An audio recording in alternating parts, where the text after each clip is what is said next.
What happened between us wasn't madness. It wasn't a mistake. It was something far more dangerous. It was recognition. I kissed him in the kitchen while my husband slept upstairs. And even though he whispered, "This is wrong," I knew it was the first time I had ever felt anything real.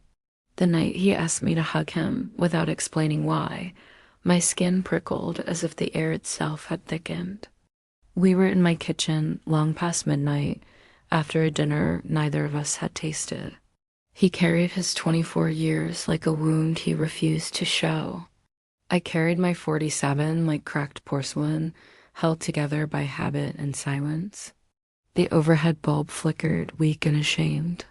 He stirred his coffee with agonizing slowness and said, voice barely above the hum of the fridge, "Miriam, can you hug me?" It wasn't a request I'd heard from him before. Julian had lived with us for 6 months now, ever since the accident took both his parents. My husband, Robert, out of loyalty to his oldest friend, had opened our door. "Of course he stays," Robert had said. "He's practically family," I had smiled and nodded. But that night, when Julian asked for the hug, the word family cracked wide open. I wrapped my arms around him. His chest rose against mine, warm and alive, and something inside me broke without a sound. It wasn't lust. It wasn't even desire, not yet. It was love.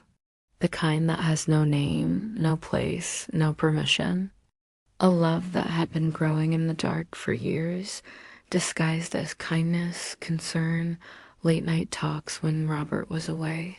Even now, I can still smell the wood and jasmine cologne he started wearing the week he moved in. He never told me he chose it because I once said I loved that scent, but he knew. My name is Miriam. I am not a bad woman. I am a wife. A failing wife. A woman who has tried for 20 years to keep a marriage breathing long after the heart stopped. But hearts don't obey rules, and sometimes the worst sin isn't the act. It's the realization that the act was inevitable. Julian was never just the boy next door. He was the quiet child who used to watch me from across the garden fence when I hung laundry, the teenager who brought me coffee without being asked the mornings. Robert made me cry, the young man who at his parents' funeral looked only at me while the priest spoke of eternal rest. Robert called him sensitive. I called him the only person who ever truly saw me. Only in the privacy of my own skull, of course. When he moved in, I told myself it was charity. I lied. A week after he arrived, Robert was gone on a business trip. I sat in the living room pretending to read, ears straining for the sound of Julian's footsteps on the stairs. He came down barefoot, hair damp, wearing an old t-shirt that clung to his shoulders. Instead of taking the couch, he lowered himself to the floor in front of my chair, knees drawn up, exactly the way he used to when he was 15 and the world was too loud. "Miriam," he said, so softly I felt it more than heard it, "do you think it's possible to love two people at once and not betray either of them?" My pulse stopped because I knew he wasn't asking about anyone else. He was asking about us. I didn't answer with words. I reached out my hand. He took it. And in the pressure of his fingers against mine, the entire pretense of the last 20 years collapsed.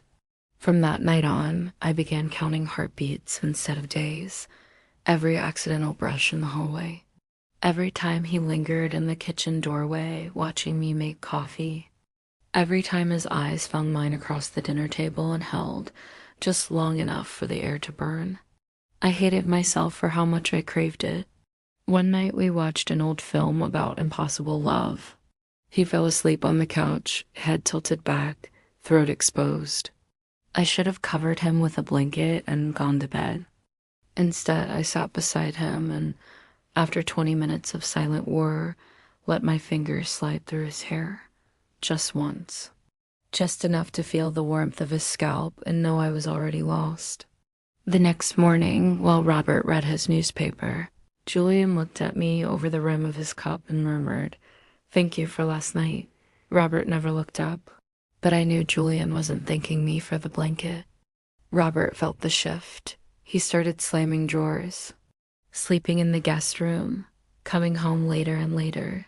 One night he cornered me in our bedroom and asked, voice like winter, "Miriam, are you in love with him?" I couldn't lie anymore. "Yes," I said.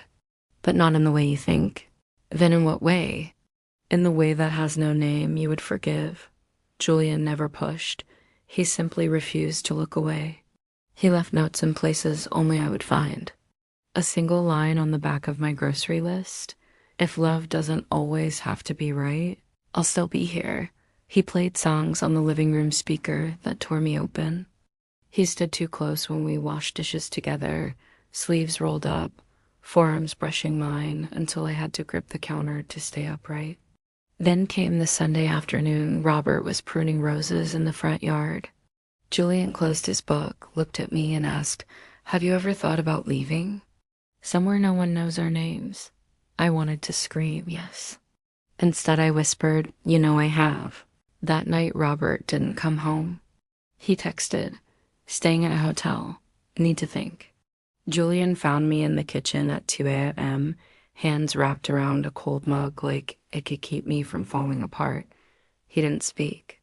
He simply walked up behind me, slipped his arms around my waist, and rested his chin on my shoulder. I felt his heartbeat against my spine.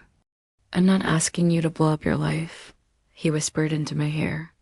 "I'm asking you to stop pretending you still have one worth saving." I turned in his arms. Our faces were inches apart. His eyes were older than 24. They had seen every crack in me and still chosen to stay. I lifted my hand to his cheek. He closed his eyes, leaned into the touch like a man dying of thirst finally allowed water. For one endless second, I thought he would kiss me. For one endless second, I would have let him. He didn't. He pressed his forehead to mine and breathed, shaking. "Tell me to stop and I will. Forever." I couldn't speak.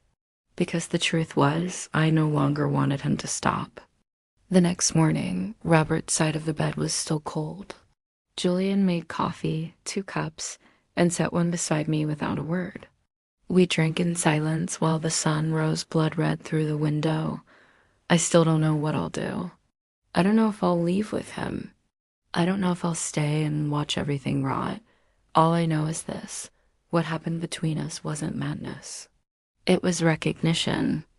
2 people who looked at each other across 20 years of wrong turns and finally admitted the truth. Some loves arrive too late to be convenient. Some loves arrive exactly on time to destroy everything else. And sometimes the most unforgivable sin is pretending you don't feel it burning you alive.